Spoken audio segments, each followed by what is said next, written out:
So let's start off with why we might send a letter or an email. And there are loads of purposes for writing a letter, but there are other uses for a written format in addition to writing a letter. So you should have seen by now in practice that any oral advice must be confirmed in writing. So it could be by letter, but it could also be in another form, such as an attendance note. And this confirmation of advice is so important to avoid any misunderstanding.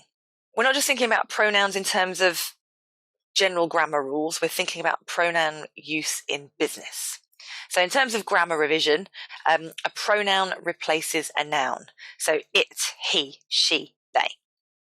And there are two fundamental issues for pronoun use in professional practice. The first is making sure you use the correct pronoun for the relevant business.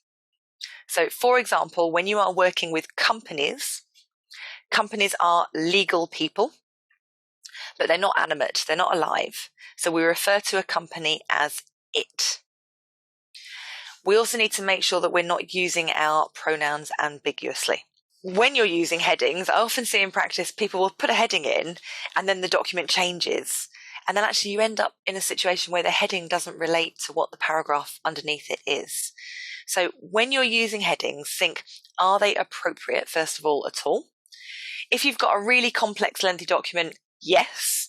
If it's a short letter with only one topic, probably not.